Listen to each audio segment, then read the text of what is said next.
في دعاء دعيناه وإحنا مكسورين، في أمنية قعدنا سنين نحلم بيها، في سجدة قلنا فيها كل اللي جوانا وخرجنا منها وإحنا بنبكي. لكن السؤال هنا، أنت عندك شك إن ربنا سمعك؟ عندك شك إن الدعاء راح في الهوا؟ ولا كله بيتجمع عند ربنا ومستني لحظة معينة بأمره؟ النهاردة هقولك على علامات لو حصلت معاك اعرف إن الدعاء بتاعك في طريقه، وإنك لازم تكمل مهما أنت كنت فاكر إن الدنيا حواليك ساكتة. العلامة الأولى، قلبك بدأ يهدى فجأة. أنت لسه مشوفتش اللي دعيت بيه، بس فجأة بقيت هادي. الهم اللي كان ضاغط على قلبك بقاله شهور خف، مش لأن المشكلة اتحلت لأ، بس بقى فيه سلام داخلي غريب حصل. أنت مش فاهم بس حاسس إنك مطمن، كأن في حاجة بتقولك ما تقلقش، استنى بس شوية. ده أول مفتاح الطمأنينة الغامضة. دي مش صدفة أبدا، دي رسالة من ربنا، اقتربت الإجابة فاطمئن. العلامة التانية، الناس حواليك بتبعد فجأة. كل الناس اللي كنت فاكرهم سند بدأوا يختفوا، مكالمات بتتقطع، صداقات بتنهار، حتى اللي كنت بتحكي له اختفى. ده مش هجر لأ، دي تهيئة. ربنا بيخليك لوحدك عشان تكون أقرب له. لما تلاقي نفسك لوحدك اعرف إنك في لحظة عري كامل قدام ربنا، وإن دي بداية الإجابة. العلامة التالتة، سلسلة اختبارات وابتلاءات. حس إن كل حاجة بقت صعبة، رزقك ضاق، صحتك تراجعت، حتى علاقتك بنفسك بقت ضعيفة.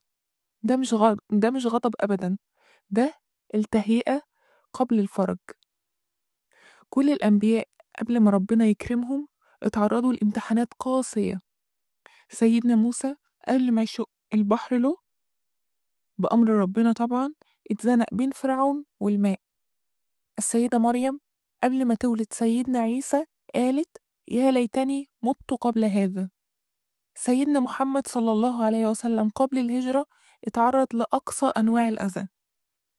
لو بتعدي بسلسلة ألم دلوقتي ما تقولش ليه، اسأل هو الفرج قرب؟ والإجابة هتكون أيوة إن شاء الله. العلامة الرابعة، تكرار رؤية أشياء معينة. بتشوف نفس الآية في كل مكان، كل مرة تفتح الموبايل تلاقي نفس الحديث، ناس بتكلمك عن الصبر، عن الدعاء، عن الاستجابة، حتى لو ما يعرفوش أصلا مشكلتك إيه. دي مش صدفة أبدا، دي إشارات من ربنا. ربنا بيطبطب عليك وبيقولك أنا سامعك وهستجيب. لو بقيت تحس إن الرسائل دي بتوصلك من كل الاتجاهات استعد، بإذن الله الفرج قرب. العلامة الخامسة، قيام الليل بقى سهل عليك فجأة. طول عمرك بتقول هقوم الليل وتكسل، خلاص بكرة هقوم الليل وتكسل برضه، لكن فجأة تقوم من النوم وتصلي وتلاقي نفسك بتبكي في السجدة. قيامك لليل ده مش عادي، ده ربنا اللي صحاك عشان تكمل الدعاء، عشان تختم اللي بدأته، عشان اللحظة بإذن الله قربت. قال تعالى هل من سائل فأعطيه. دي اللحظة اللي بتتفتح فيها الأبواب. ربنا مش بينسى أبدا، ومفيش دعوة أبدا بتضيع، بس في ترتيب، في وقت، وفي حكمة. الدعاء مش بس طلب، دي رحلة إيمان وصبر ويقين. لو شفت العلامات دي كمل، ما تستعجلش النهاية أبدا، لأن ربنا بيكتب لك حاجة أعظم بكتير ما أنت تتصور. رب إني لما أنزلت إلي من خير فقير، قولها وسيب الباقي على ربنا. لو عجبك الفيديو ما تنساش تعمل سبسكرايب وتكتب لي تعليق هل حسيت بأي علامة من العلامات دي، وتشير الفيديو مع ناس بتحبهم.